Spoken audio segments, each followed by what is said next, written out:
2026 is going to be an awesome year. We got some pretty cool stuff coming up. First off, we got Foundations of Recovery. This is our flagship program. We're starting it in January. This is for anyone, man, woman, or couple who wants to come and reclaim their heart from shame, trauma, and betrayal. We start off with an education on all sorts of principles, give you the common language. We feed you from a fire hose in terms of all things recovery. It is such a great start to recovery. And we get at the roots of things, Tyler. This isn't like any other program. Like, this is our healing journey in process, and Foundations is where we begin. If you look at the value that you're getting there to kick off a good recovery with all of the right education, all of the right language, and a team to get you started while also being directed by Brandon and myself through the whole process, what a deal. So if you're interested, if you're struggling, if you've been wanting to do something for a long time, jump into this. This only comes around every so often, and we would love to have you there. Click the link in the description to sign up for it. And to make it even sweeter, we're also including a raffle for a free pass to the Radiant Dawn retreat. Anyone who signs up for Foundations will be added to the raffle for that free Radiant Dawn pass. If you're a man and you sign up for Foundations, your name still gets entered, and you can give that pass away if you win it to any woman that you want to. So what you're saying, Tyler, is if you sign up and participate in Foundations, you could possibly go to Radiant Dawn for free? That's exactly what I'm saying, which is crazy because Foundations by itself is already an insane value. Man, I sound so salesy. But it actually is awesome. So come to Foundations. And even if you don't come to Foundations, sign up for Radiant Dawn. It's beyond therapy, the best healing experiences that you can have. Click the link below and come join us. What does death teach us about life?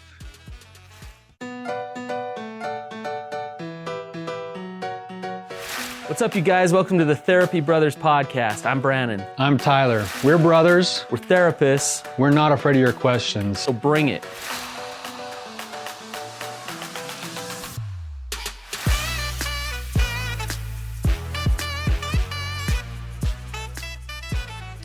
Wow, that's a deep question. Before we get into that deep question, quick review says, wow, this podcast is eye-opening for sure. I'm learning so much. Acceptance is so much easier than expecting them to be a certain way. So that must be one of our major topics that we go to. So yeah, well, it seems to cycle around quite often. Yeah, it's all about acceptance. There's a lot of freedom in that. You know, we could probably spend a whole other podcast on it if we want to. Yeah, no question about that. Who knows? Maybe this question will cycle us back around to it. That's true, actually. Yeah. Because it all comes back to acceptance. It's face reality, grieve, learn how to accept it, and that's where you find peace. It's that simple, right? Yeah, when it's spoken, it's a lot harder to follow through with, to get your whole organism to follow suit.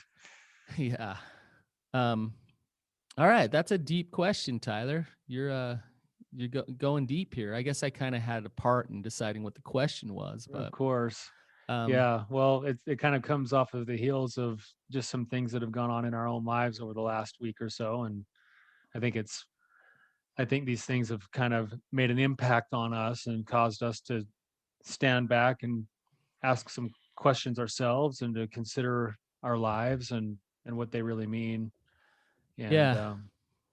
I mean, just last week, I guess almost 2 weeks now, but got a text message from our mom and dad that my best friend when I was a child had died. So he was just over 40 years old and died. He went into the hospital on a Monday night, died on a Tuesday morning. And I haven't really seen him in about 10, 15 years.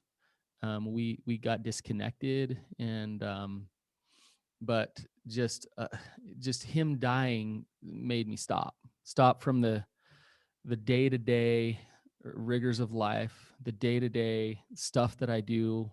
You know, it seems like weeks just fly by, just doing my thing over and over and over again. All of a sudden he dies, and it makes you stop and really look at your mortality and what are we doing here, and how much time do we have, and what is what is life all about? Um, and to go to his funeral and to see his life lived and his family talk, it makes you think about your legacy and um, what you're creating in this life. And so that's been on our minds. You knew him well, you knew his family well as well. They were our neighbors growing up. Yeah, So it's funny, just as part of what happened when I heard the news is that it just like flooded my mind back to all of the things. I mean, when you talk about a boyhood best friend, Brandon, it was the kind of thing where you were raised as much by his parents as we were by our parents. I, And I remember, it seems like, and all of a sudden, it doesn't seem that long ago that we were in the backyard of the old lady's house next to us, stealing her peaches off of her tree. You know, and he was right there with us, yeah, and yeah. um, He's one of those people that um just like you, like I don't remember not having you in my life. You just were there. You just automatically and so I don't remember meeting him because I just knew him. He was just in my life. And like you say, we were raised so close together. We were almost like family growing up.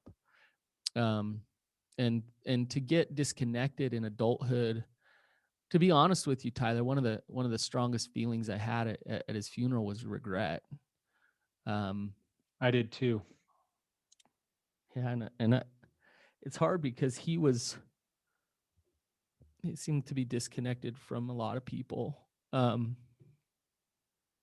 But I just it made me think about all the people that I love in my life that I neglect and I don't check in with and don't tell them how much I love them.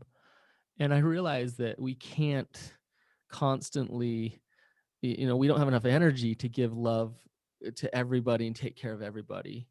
Um, but that feeling of regret really hit me hard, and it made me realize when I want to say I love you to somebody, I'm going to say I love you. When I get an inkling to call an old friend that I haven't talked to in a few years, I'm going to make that phone call, um, and I'm not going to hold back. And I mean, I'm going to, the day that I die, people are going to know that I loved them. Um, and that's what I learned from last week. It's amazing how obviously it's a really painful, hard thing, and the grief is always such a tough thing. And it's one of those things that we're all guaranteed in our life is that we are going we are going to lose people that we love. And one of the that's a terrible, hard thing that includes all of the grief process things, but it also offers the opportunity that you're talking about, Brandon, where you get to take a step back and we get to look at our lives and go, it's almost like a perfect opportunity for a wake up call to any course corrections that could be going on in our lives. And I know that I felt some of the same things that you did with regret, that not just with him, but with a lot of other people in my life. I I let people move out of my life, and if I ever see them, even after years of not seeing them, it's like we can pick right back up. And but while we were at the funeral, at the viewing, I bumped into another friend of ours, Stubby. Did you get to see Stubby at the funeral? I went golfing with him on Tuesday. Oh, awesome. So Yeah. So he brought back a whole bunch of other memories. And he was another one of our best friends that, we sat and we had a great visit and we hugged each other and had this really cool moment, but said, I live in Logan, Utah. He lives in Salt Lake. He comes to Logan frequently. And for several years, we've never caught up or touched base. And now all of a sudden, here's this relationship again that might be worth fostering and might be worth taking care of. And so it sounds like he went golfing with you and he's going to come up and do some fly fishing with me, it sounds like. And, and yeah, our lives are busy, but this offers this opportunity for us to go into ourselves and say, what's it all about? Like for me, one of the things that has happened in all of this is not just the regret of the relationships that I haven't nurtured, but it's caused me to pause and step away and go, would I change how I'm living my life right now? Are there yeah, are there certain things that often seem so important that really at the end of the day they're not? yeah, And should there be other priorities that that could use my time and my energy that would be far more productive towards how I how I want to be known and the legacy that I want to leave on this world. You could die today. Um, our grandpa, healthy as can be, fell off a cliff. That's how he died. He was 85, healthy as can be, just got remarried. Life was going well. Life was over. Boom. And he would always say, sometimes, your number is called or your number is up and life is over. And you could die today. I could die. I mean, lightning strikes, boom, car accident. Like, and I'm not saying this to be like, say live in fear, but the fact of the matter is all week long I've been saying to my kids and my family, and the time is now. Have you ever seen that Shia LaBeouf stupid thing where he's like, just do it, just do it. So my kids have been like doing that to me, like, just, yesterday you said tomorrow. So my kid, because I've been saying like, hey, the time is now, and they're like, just do it, just. But the fact of the matter is, why not now? Yeah. Why not love with your full heart right now? Why not give it all you got right now? Why not go for that risk, that business venture, that adventure in life? Why not now? Like, now is the time. Is it not? Yeah, it's well, because it brings it all back to the moment, which is that the only place that we really have to have any sort of life, and I'm sorry, I'm a little bit emotional myself today, is the moment that we're living in. I mean, Brandon, right now, the only thing that we really have is this Now. conversation. That's it. And if we're worried so much about, and I know I got some of the aftermath of what's happened for you because you called me and gave me the, I you reamed you know, a little bit. you gave me like, I was probably Yeah. a 20-minute lecture about all the things that I should be doing to change my life. And I, It's and I true. do, I did call him and give it to him. Yeah. and I appreciate that because a lot of what you spoke was the truth, and and having had this stuff happening, it's falling on a different set of ears that's going, yeah, there are some things that I need to contemplate and I need to think about. And they're hard to hear because change is painful and change is hard and loss is painful and loss is hard. And yet it does offer us lots of opportunities. I mean, I'm thinking of the very first bit of loss that we ever really had in our life. And I'm sure you'll remember this because you had his collar up in your room all through Yeah. our boyhood, is our little dog Brewster. How old do you think you were? It's funny, as I went to this funeral, this family was they're kind of like, man, when your dog died, you wailed for like a week. I can tell you, I was 10 years old. I was in 5th grade. It happened on November 13th at about 6 o'clock. He got hit by a car. Um, I know when he died, because that was my first real experience with grief. My dog dying. So it's trauma. It hit me really hard. And you have some, and that probably was one of the more traumatic things that happened in your boyhood, among other things. But um, inside of that, there's also some learning that we get afforded. There, Absolutely. you know, um, and I remember feeling as much pain because you were the one who kind of loved Brewster the most. I remember feeling pain for myself, but I also remember feeling a lot of pain for you because of how big of a loss it was in your life, and especially Right. with all of the things that were going on in your life at the time too, where Brewster was basically like an emotional support animal Oh, he was, yeah, he for was you. very, very, very, very important. And Yeah. it's I think about, knock on wood, um, out of the three of us boys in the family, Brewster was my big grief. But our other brother lost his girlfriend. Um, Tragic. you lost your good friend and watched him die basically in your arms, in high school. So there was tragedy that happened in our family, and grief, and it really, when those things happen, um, you try to make sense of them, but it doesn't seem like they should have happened. But those things happening each time they happen, whether it was Brewster dying or your friend falling off the roof, and I felt the same way. My pain was more for you than it really was for him. Um, or Rex's girlfriend dying. Um, as crazy as those times were, that it brought this sense of awareness and this sense of peace, and this sense that hey, there's something bigger going on here than just living, breathing, and eating and doing our thing. And another thing that it did each time was just bond us closer together, and you feel more love when you're in pain like that than you ever feel.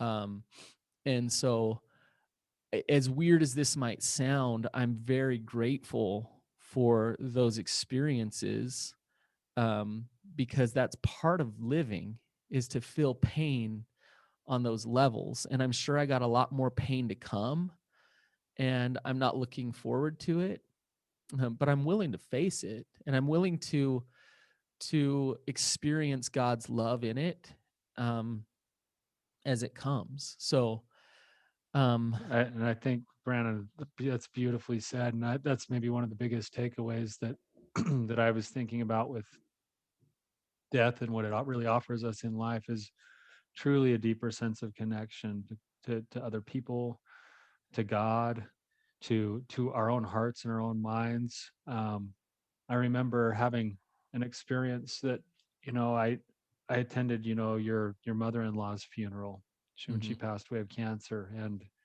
I didn't really even know your mother-in-law that well. I was there 100% really to show support to you and to Jenny, and yet I was sitting in the funeral, and your mother-in-law used to sing for the Mormon Tabernacle Choir, and so she was fortunate enough to have a Amazing choir and music. an amazing choir at her Her funeral, funeral and was the most amazing it was the most amazing thing. experience. Yeah. And I remember sitting kind of towards the back there and having this, just for a few minutes, this almost ultra transcendent moment where I felt this deep, deep sense of interconnection and just pure whole love for everyone else in the room, for for God, and even this sense of like deep sense of self. It was like it was like a transcendent spiritual Was experience that for me. during How Great Thou Art? Yeah, during while they Oh were my singing gosh, "How Great Thou Art." I just got chills. Yeah, I felt it too during that song, and like it was this powerful energy of connectedness, love, peace, God's love, and the music was just incredible. The organ player was the music brought the energy in and brought God in, and all the singing and connect. It was so incredible. One of the best experiences of my life, and sounds like yours too. Yeah, it was a pretty powerful thing, and it's amazing to me that, because of our capacity as human beings for for empathy and our drive, our inner drive for connection, as you were saying, these terrible things that happen only have the potential to drive us closer together. It says, we quote this all the time, but a friend is a friend for a mile or two, but a brother is born for adversity. And there's something in that adversity when you go through it, where the people that go through it with you, it's almost like some type of a cement takes place in the bonds of that Yeah, relationship. yeah. I remember with like my buddy Sean when he died, there were four other boys with me when the accident happened, and um, we've all gone our separate ways, but there's still this like tie and this bond with having gone through something like That that together. with them. Yep, Um, yep. It's interesting because I was a hospice social worker. That's where I first became a therapist. Is I did death and dying. I dealt with grief. I also dealt with a lot of case management around death. So what that means is I dealt with helping families figure out the logistics of things, and it was really fascinating because And I was over in Hawaii, so the culture in Hawaii is different than a lot of places. It's actually amazing. But it's fascinating to watch the different families. Sometimes death would bring them together, and the logistic part of things would be easy. They'd celebrate life together, they'd cry together, they'd feel love together, and they'd wait for their loved one to die. And it was beautiful. And I was a therapist for families of loved ones who were in their 30s, who were dying of cancer, or loved ones who were really elderly, or whatever. And it didn't really matter the age.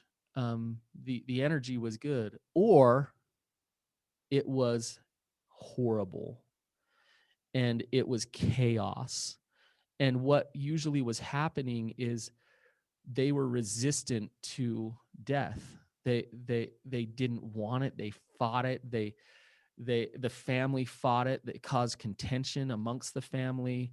It caused selfishness, and they fought. And it really it brought out one way or the other with these families. I had to a couple times get very um, blunt and direct with people of, you need to stop right now and focus on the fact that your loved one is dying. The drama with each other needs to stop. All of this needs to die down and just be right Just now let it with be. with them. Um, but I would say, Tyler, coming back to what you said, has to do with acceptance. Um, if you reject the reality that there's death, then you're going to suffer. If you accept the reality that there's death, then you're going to feel peace.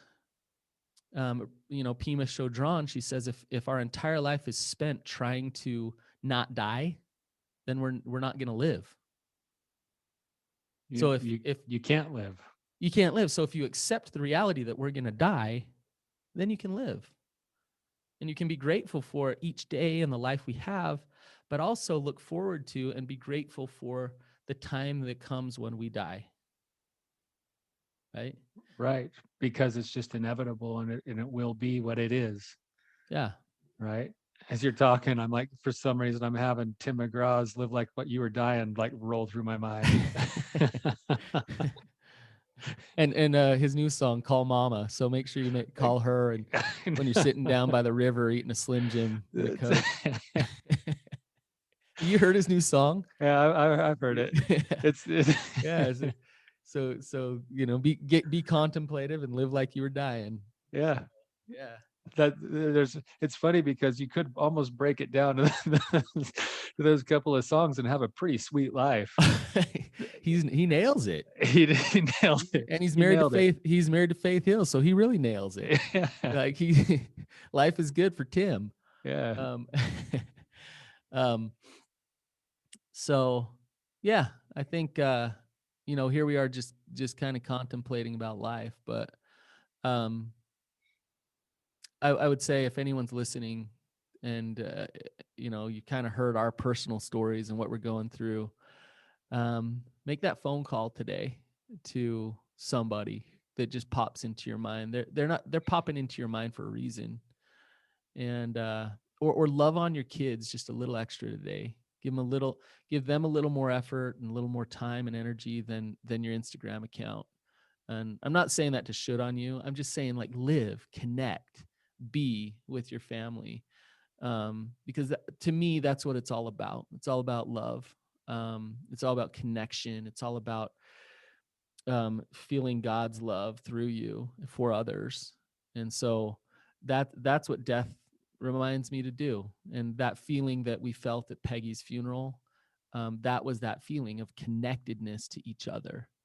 So Yeah, same, man. And I think, just Brandon, what you're saying, if if our listeners, if you were to just ask yourself the question, like, if I knew I wouldn't wake up tomorrow. if tomorrow never comes. Yeah. Hey, Garth, there you go. Some Garth Yeah. Brooks, Yeah. which is your man, you know. Oh, yeah, is but he ever? no, really, I mean, that you really ponder that question, it doesn't take very long for an answer to settle in, and it might be that name of that person I'd want to call, or that person that I want to give a hug to, or this thing that I would need to want to go do, or and I would bet that most people, when they ask that question to themselves, their natural response that would come in would often, in fact, most likely be relational. Yep. It would be something to do with someone else, the people that you love, whether that's laying down a resentment that's held on for a really, really long time, or whether that's calling somebody that you haven't talked to in a long time and telling them that you love them, or Or calling your brother and reaming him about his workaholism. or like, yeah, or like saying, man, I'm living, but my brother's not, so I better hurry and help him try to live. You know? Right. But it might be that though, because it'll be different for every one of us. But I would bet that in almost all cases it would be relational, because at the end of the day, that's really what this life is about. You know, when we look far from now, and you look at transcendent people across history, and when you think about your own life, all of us want to leave some type of a legacy. All of us want to have some meaning or purpose to our life. And the only things that ever actually really potentially last is ultimately how you make a difference in somebody else's life. And, you know, whether that's inventing the light bulb or doing therapy for a single person or whatever, that's the only thing that has the potential to have a legacy that lives on beyond our mortal existence. Right. And if we don't take some time to really contemplate that and contemplate the gifts that we've been given, the unique recipe that we have to make a difference in the lives of other people, then we're selling ourselves short. Right. I agree. So All right, Skillet, this has been good. Oh, I call him Skillet sometimes. That's like my nickname for him. This has been good. I actually love the topic of death. I think death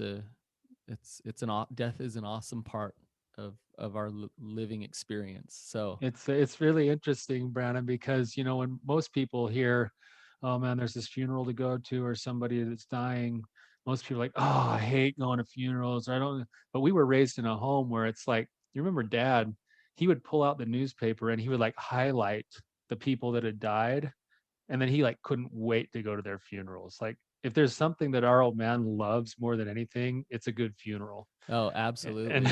and so we've kind of been taught this, and we've also had some experience with death that has kind of forced this upon us. But You know, there, can I share a story of mom and dad? And I don't think they'll mind me sharing, but we went to the viewing, and um, the the dad of this kid came up to our dad and said, "Hey, I was expecting you to call me all week. Like, where have you been?" And our dad said, "Well, I didn't have your number." And he said, "You know plenty of people with my number."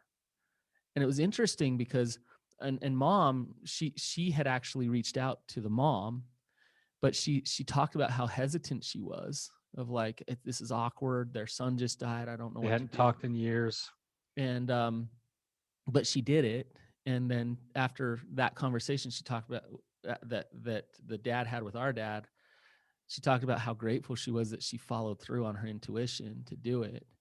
And it just comes back to what you were saying about how dad, he reads the obituaries and goes to funerals. I think a lot of times in times of death, we feel awkward, we feel uncomfortable, and we want to give space and shy away from giving love. And I would say to challenge that a little bit. I Um, uh, I totally agree with you, Brandon. I learned this lesson the hard way, and this is one of my life regrets. But remember when Uncle Dave was dying with mhm. cancer, and I was looking at my schedule and we just got the news that he was dying. And I thought, okay, well, he's got a couple days to live. What do I do? And how do I get my time off? And so I chose to like take some time off before he died to go down, and I visited him and had this visit. And then he died like 2 days later. Yeah. And then I justified, well, I've already said goodbye. I've already talked to him. And I didn't show up to the funeral. I went to work instead of going to my uncle's funeral. And one of the life lessons that I think I've learned is that experiences is that there's very few things or gifts that you could really offer somebody than to show up at the funeral so that the family has that ability to grieve and connect. And if you want a chance to join with somebody and to connect with somebody, you show up at their funeral. And so about a year after Uncle Dave died, another one of my good friends where we used to live in Idaho, his father died. And I didn't really know his father that much, but I had just heard through the grapevine that his father died. And so I did take the initiative to go and find out when the funeral was. And I didn't call him immediately, but I showed up at the funeral. And I haven't seen this friend in a couple of years. And when I walked through the door to the viewing, his knees almost buckled and he started to cry. And he just came walking over to me. He said, you excuse me, you do not know what it means that you showed up here today. Yep. And it was nothing. It was a 3-hour drive in my car. And now there's a feeling of brotherhood that got forged even deeper because you showed up. Yep. And there's something about showing up in that time of loss for somebody that just does something that really, really makes a difference, and it matters. You know, when Grandma died, Chris and Jared, they sat in the back corner of the chapel and sat through the entire funeral. And there was some pretty difficult talks to sit through at that funeral. And it was a long funeral. And they sat there. And this was our, 95-year-old grandma who had Alzheimer's for 15 years. They didn't know her. They didn't know her at all. They're just a couple of your buddies. They just cared about you. But isn't it interesting that I remember that they sat through her entire funeral? That really meant something to me, and I'm sure to Rex. And so it's, I've been on both sides of that coin, and I think don't when your friends are in pain, don't run, run toward them. So yeah. All right. Thanks for listening, guys. I know we hope we haven't depressed anybody today. This isn't our typical episode, but hopefully there's something beneficial to you here. I think there's definitely some principles of truth in what we've been talking about. And I'd challenge you guys to take the challenge Brandon just offered, that you consider, if you didn't wake up tomorrow, what would be the one item on your list that you want to make sure you took care of, and then follow through with it. Don't let the sun go down before you follow through with whatever that impression is. Absolutely. No poem today, Tyler? We'll leave the poetry out of it. Today would be a really good one for some poetry, but we'll let it slide today. Well, we could always quote Garth. If tomorrow never comes, will she know how much you loved her? Did you try in every way to show her every day that she's the only one? That's it. So. Well done, Brandon. Thanks, Garth. Thanks, we'll see you guys. We'll see you.